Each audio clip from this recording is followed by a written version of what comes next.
Yeah, I want to talk about kind of the balance of the midfield, and this kind of centres on Onana. So obviously I'll ask you both about it. But first of all, I agree. When he went off, there was a bit of a cold. You might not have seen it up in the stands. You've obviously seen it back, but there was a cold exchange or maybe something with Onana and Dice. They didn't look at each other. He just went off.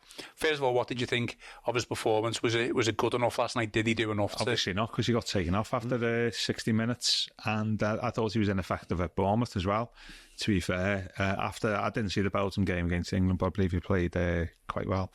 Yeah, I thought he didn't do enough, did he?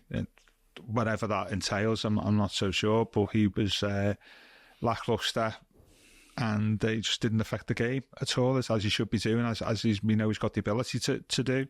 And I think he did fully deserve to be taken off, to be fair. And the end of, and I think if he's got any axe to grind with Dyche over the substitution, I think he's probably a bit misplaced in that belief, because I don't think he did enough last night, and that was reflected in our performance. And two players who come on who moved the ball far quicker, were more agile around the pitch. Certainly in Garner's case, James Garner, that is, I thought he looked a different outfit, as Sean would say. A comment on there, who's going to be happy coming off at 1-0 down? Well, nobody is there, really. But he deserves to go off. Absolutely. I completely agree. Yeah. The reason I really bring this up, because I do think he was a focal point in not really the best way. So I think probably if you look at his stats, Chris, he probably wears solid. Yeah. We probably had quite I need to double check them, but he had, a high accuracy pass rate, and, he might have won a couple of tackles, but he didn't really affect the game as an attacking midfielder. Yeah. I think my point is, what does he do? What are we asking him to do? Because if he's a defensive midfielder, then really we've got a defensive midfielder in Idrissa Gueye. We don't need Onana to be there. So this all just comes down to the balance, and the fact that when he went off last night and we had Idrissa Gueye, we had Garner and Gomez, that was the best I've seen in Everton midfield play for a long, long time, and it was without Onana. Yeah, well, I did say, what in terms of what does he actually do? I actually thought he was better at Bournemouth, to be fair, especially in the first half. He was playing quite a few expansive passes. He faded like a lot of them did in the second half. But yeah, last night he wasn't in it as nowhere near as much as he can. And I think that's the big frustration with all of us, because we know what a massive talent he is. We've seen about how he ran the show at Wembley against England. Obviously, set up Tielemans for his goal. And you think, you're doing that on the international stage. I know it's lesser players at Everton. There's not as much talent in there, or what you blame it on Dyche's tactics, saying he bypasses the midfield, but still ample opportunity there for Onana to do his thing, as it were. Yeah, he's a bit different than Idrissa Gueye, isn't he? He's not just putting out fires. He's got, he can pick a pass in a way that Idrissa Gueye can't do, and just his physicality as well. He's obviously he's a physical player, but he's a much smaller man than Onana, who's like colossal. Really, just combination of his intelligent passing and his huge physique. You think he should be bossing games. It just doesn't happen far too many times. Sort of matches seem to pass him by, and that was one of the occasions last night. Yeah, picking up on your points on there, and I think Joe made the point on the pod the other week when I was talking about Onana, is part of his umbrage with Dyche is probably the position and the way Dyche wants him to play, which would be quite restrictive on him. Don't be expansive. I don't want to see you running with the ball and getting out of position. I want you to, stay in position at all times, which is possibly, given his age and physique, is probably doesn't suit him. Suits Garner Gueye because of his characteristics, but probably doesn't suit Onana. And again, if that was one of his arguments with Dyche, is, well, I can do all of this, but you're actually just telling me to just do a limited, that only sort of that, but limiting what I can do, because for what you see the team, I can see why you would be annoyed with that. And you could argue as a supporter that doesn't do us any favours in terms of you spoke about our attacking ability and his ability to get forward. And I think if there was a discussion with the two and he brought that up, I think that would be a fair point by Onana. They should probably say, well, you give yourself to the team. That's what you wanted to do. Don't moan about it. But I think there is scope for him to be a little bit more expansive without damaging the team. But I think that probably relies on Takore being fit and being able to to play. If Decore plays in front of two midfielders, if he comes back, that you've got three then, haven't you? And I can do a little bit more. But if Decore's not fit and is not moving around the pitch as well as what he should be doing, you can see why he wants Onana to sit in a little bit. And I think that also contributes to it.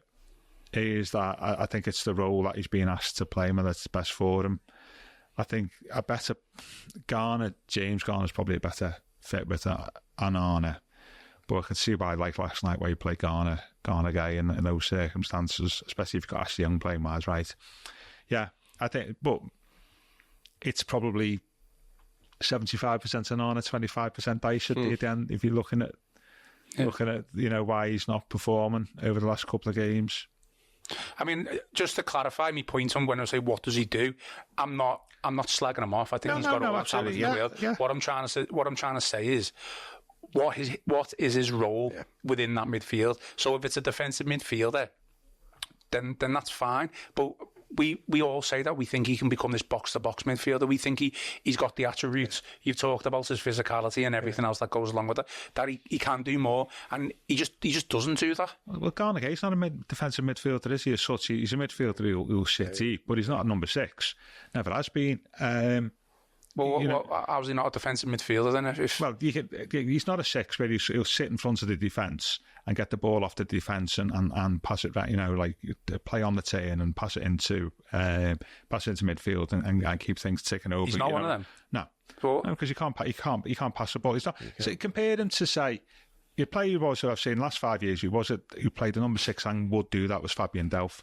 Mm-hmm. You had the wherewithal to pick the ball off the defence, play on a half turn, pass into midfield, recycle possession, be good on the ball and be good with your passing. But Garner can't do that. He's not an accurate passer of the ball or a decent passer of the ball. But see, this is where we disagree, and this is where someone said Guy isn't a holding midfielder as well. I'd say the guy's not. No, which is fine. This is what I didn't hold it back. I put it out there, but. For me, Guy is that holding midfield. He's a Makelele where he puts out fires, he wins the ball back, and then he doesn't do anything with it. All he needs to do with it is just pass it to someone who's a bit more creative. Yeah, Makelele's far better player. Who could pass the ball That's an argument about who's his positioning. Quality. Yeah, his positioning is. When he's putting out fires, you don't want a number 6 to put out fires. You want your number 8 really to put out fires around the pitch. What you want your number 6 to is basically, a bit like Rodri, be like that would be a decent example. Is just to stand in front of your defence, pick the ball off your defence, and move the ball around, move the ball into midfield. Don't do anything stupid, and sense danger. And keeping position. And Garner guy, one thing you listen, his position is not great when the opposition have got the ball. What he has been good at with Everton, and still good at to a degree, is, as you say, putting out fires, is moving out left and colliding into somebody or moving out right. But that's not a number 6 role. That's, I'd say, more of a number 8.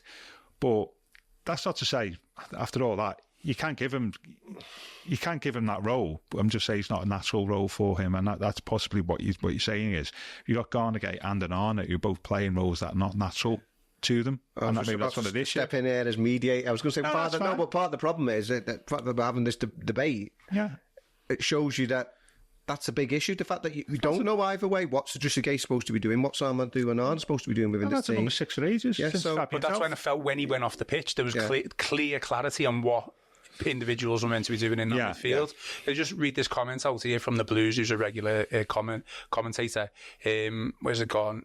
It says, put Onana in a possession team and he dominates. We aren't a possession team, so he'll never dominate for us. But that just proves my point then we're not a possession team, so he's not really going to... His attributes and his skills aren't going to be highlighted in that team. It's been a big fear for a long time, isn't it? No matter how much money they might end up getting for Amadou and Onana, he goes on to a team with greater aspirations, great resources, and ends up becoming a real world-class midfielder. And you think, well, why didn't he do that for Everton? Yeah. So what we're saying is, going back to the point, isn't it? It's the style of the Dyche style of play, the limitations of colleagues all contributed towards Onana's downfall. Not downfall. But not being as effective as what it should be. But actually, one of the reasons also why he's not effective as what he should be is actually within all that he's not be, but, I won't say not doing his best, but he's not applying himself as well as he should be doing as a footballer. Which is why you said earlier on, I know you didn't watch it and I didn't, but I did see some of the highlights. Yeah. He was man of the match for Belgium. Yeah. And he's surrounded by quality players who he can, do his usual stuff, win the ball back, maybe advance a little bit, but just pass it sideways, 5 or 6 yards. It doesn't surprise me. See when he come on in Manchester City.